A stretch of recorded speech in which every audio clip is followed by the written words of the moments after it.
put a picture up on the screen that'll tell you where the first computer was. Just a cute little thing. The oldest computer was owned by Adam and Eve. It was an Apple with very limited memory, just 1 byte, and everything crashed. I thought we needed a little giggle this morning before we began our sermon, so I saw that this week and sent it to the girls. It's we're in the middle of our series, Summer in the Psalms, and we want to welcome all of you who are joining us online. It's a 10-week series we do every summer, so this is my sixth summer here, so by the end we'll have 60 of the 150 Psalms done. We're in a 15-year plan, I guess, so I'll be here 15 years. Just letting you know ahead of time. So you may have to roll me up a ramp to get me there, but we'll be here. Anyway, it's awesome. We're going to be in the 101st Psalm. You need to get there. I'm going to be reading it in just a minute. We're going to be talking today about a godly family and how important it is. How important that we make our homes into godly homes. It's a priority for us. It's a priority for me. It needs to be a priority for you.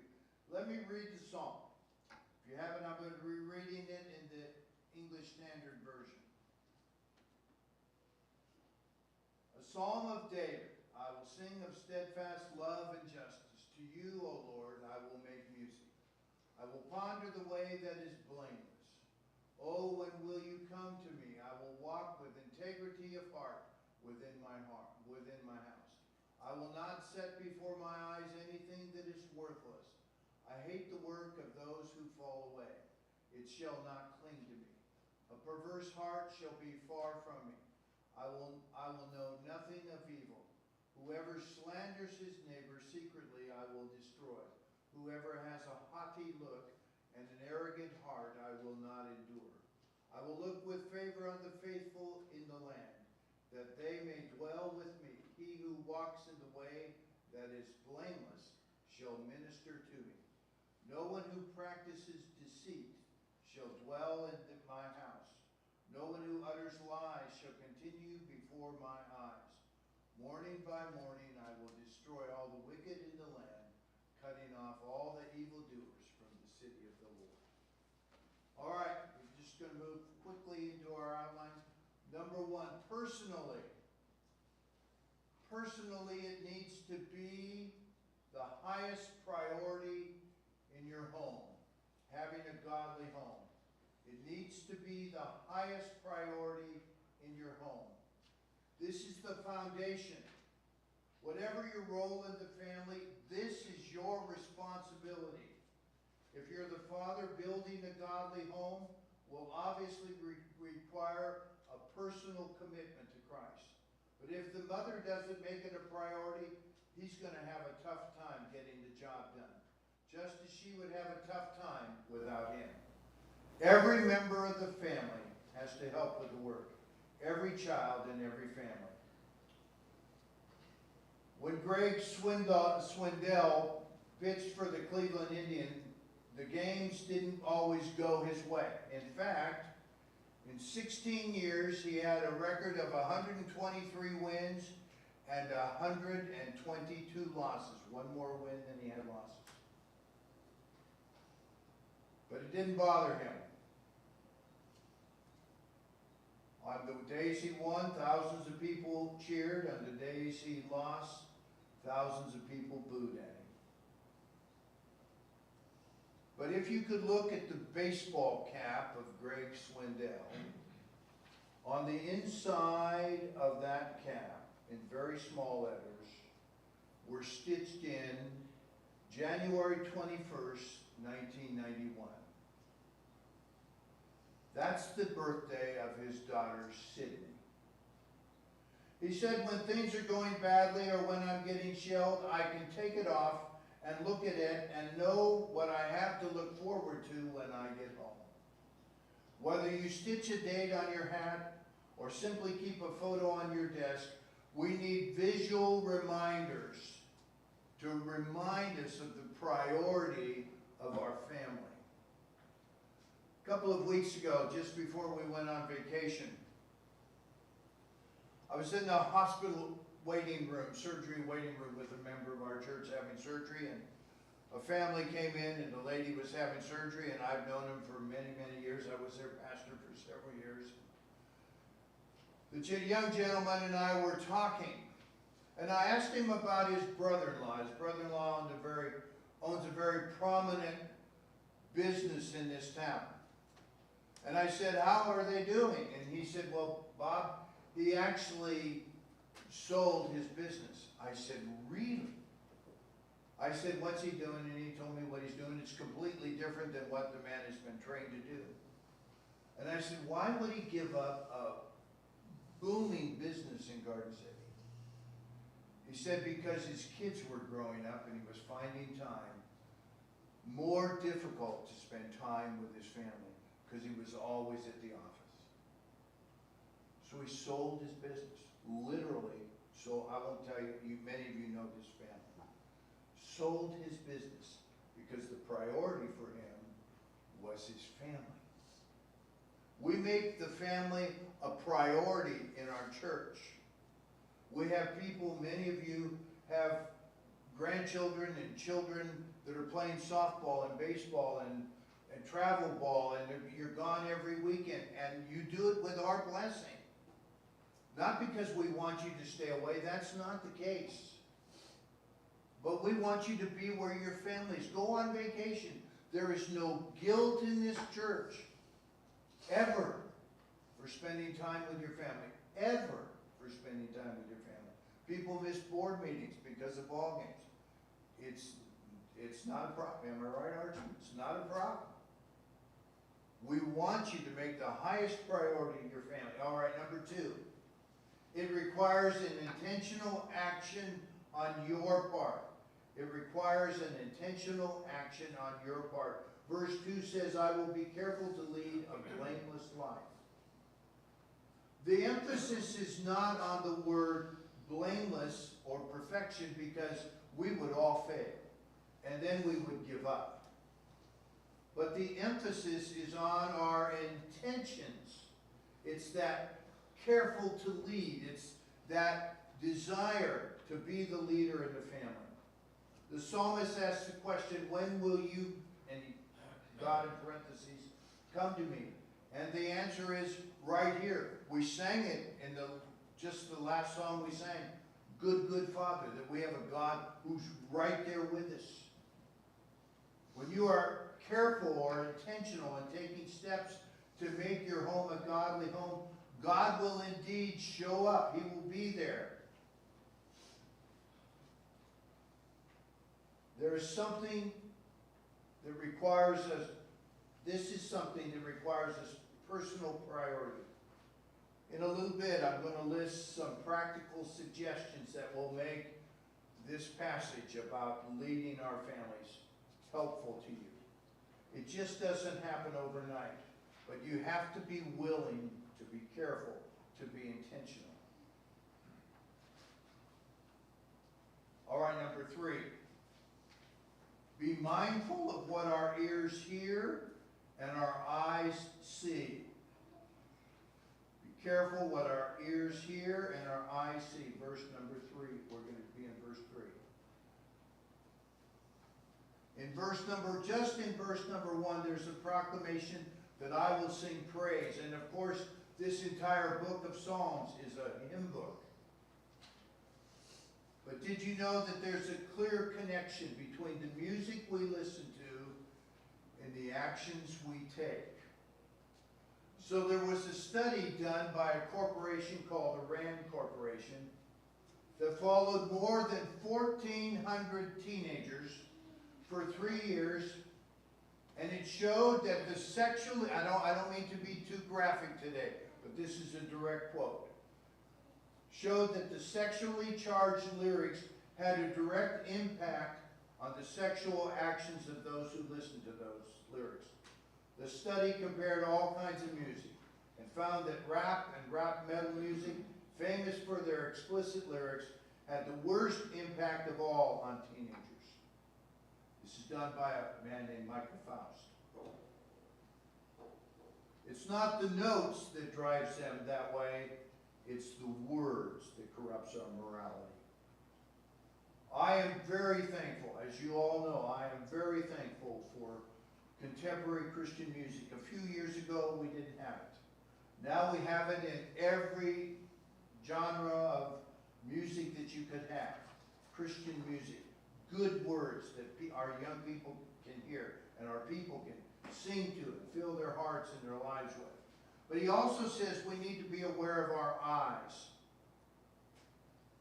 Verse 3 says, I will put no vile thing before my eyes.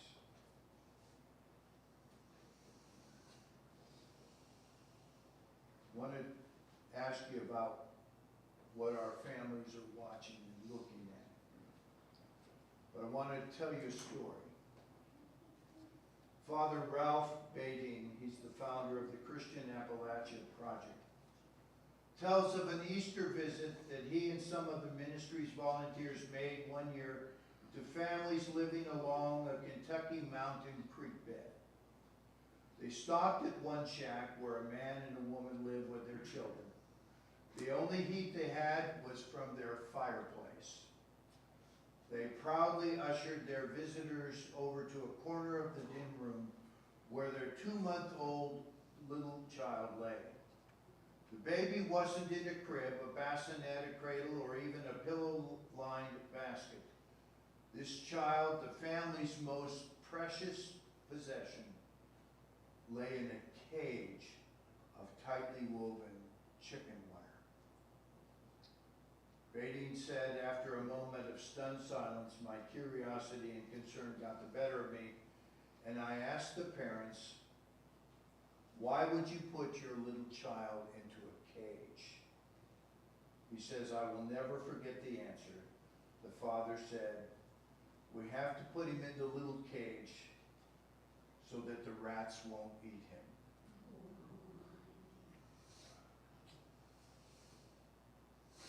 It wasn't out of cruelty to the child. It was out of protection for the child. So I ask you, what are the cages that you're putting around your children? Is there a cage around your television set? So what they see are shows that are wholesome and healthy and inspiring and lifting them up. We need to build a cage around our television sets. We need to build a cage around our laptops and our iPads. Are your children unhindered on the internet? Does dad have godly parameters when he's on the internet? Does your mother? What kind of discussions do you need to have this afternoon with your family to talk about the cages on the internet? And that includes video games. Every kid has them. I have them on mine. I'm a kid. Brenda will tell you, we spent a lot of hours in airplane terminals this last Friday. I had my iPad out playing the 2 or 3 games that I know how to play. Not all games are garbage, but remember, garbage in, garbage out. All right, number 4. Build fulfilling and lasting friendships. Verse 6 says, my eyes will be on the faithful in the land, that they may dwell with me. He whose walk is blameless will minister to me. Have we given them God-given instructions to our children, to our family? You may share vacations with other people. Are they the kinds of people that will build them up and encourage them? My family and I reminisced way back years and years ago, 65 years ago, about going on vacations with a particular family. What wonderful, wonderful lifelong relationships we built. But you know what happens if the opposite is true? If you invite ungodly people into your home, you have the potential of destroying your home in a blink of an eye. Your children may be attracted just like termites have a taste for untreated wood. But if you invite wholesome people into your home, build godly relationships, it will impact your children as well. This reminds me of a mother who has frustrated with her 8-year-old son. No matter how often she scolded him, I know none of our children have this problem. No matter how often she scolded him, he kept running around with his shirt tail. Imagine running around with his shirt tail hanging out of his pants. Her neighbor had 3 boys, and I say that because my shirt tail is always hanging outside of my pants. Her neighbor had 3 boys, and each kept his shirt tucked in neatly. Finally, the woman asked the neighbor to tell her the secret. She said she just couldn't believe that these 3 boys ran around with their shirts always tucked in. She said, well, I got creative. It's very simple. I sewed a piece of lace around the bottoms of their shirts. They kept their shirts tucked in.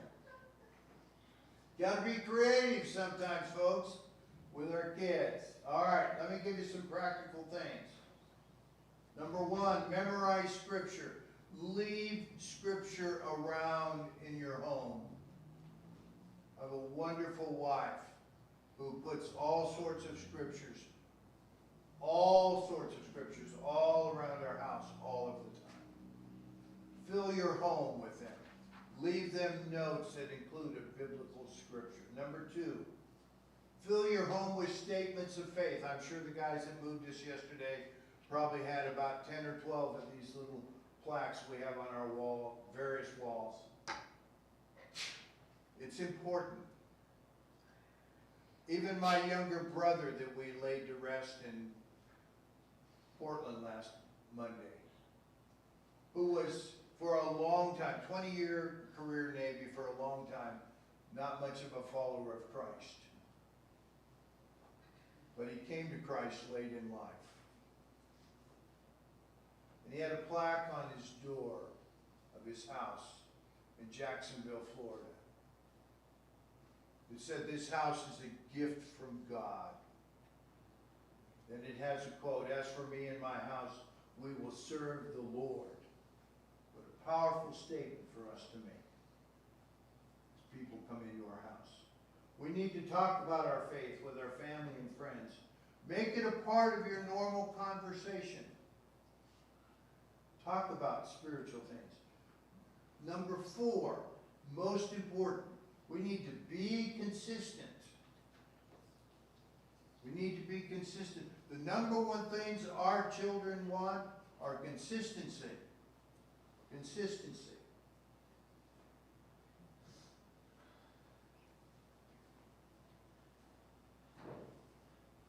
All right, here we are at the conclusion. I told you we were going to run quickly because it's hot. You need to be a difference maker in your home. You need to be a difference maker in your home. I'm going to tell you a story. True story. Most of us adults have all heard of Al Capone.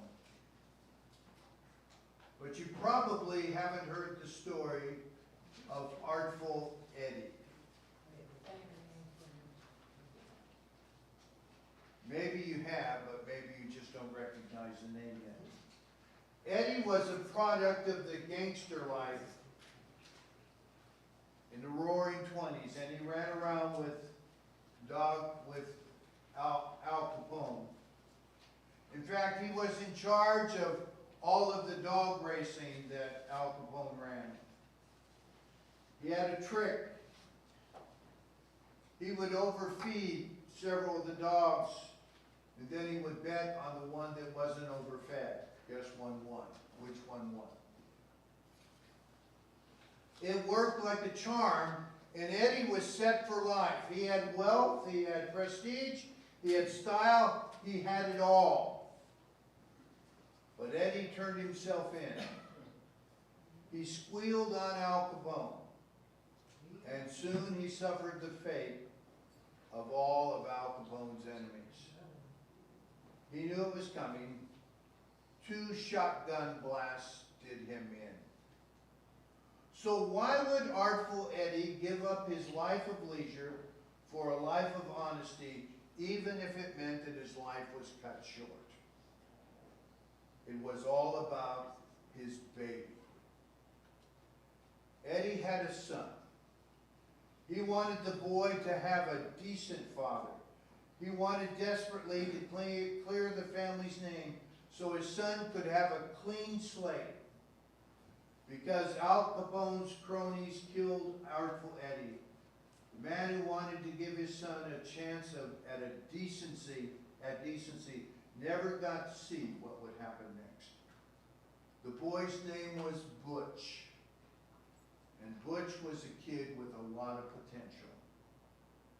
He was appointed to Annapolis, commissioned as a Navy pilot, and became a record-setting fighter pilot in the Pacific during World War II.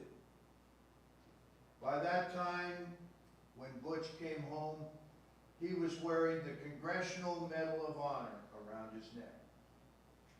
Butch was such a hero, his hometown named his airport after him, Chicago's O'Hare Airport. But none of it would have ever happened if it hadn't been for a dad who wanted to give his son a good home, a clean name, and a chance at decency. You see, when we make building a godly home a priority, everything changes, not only for us, but for our family. I want to invite you to stand.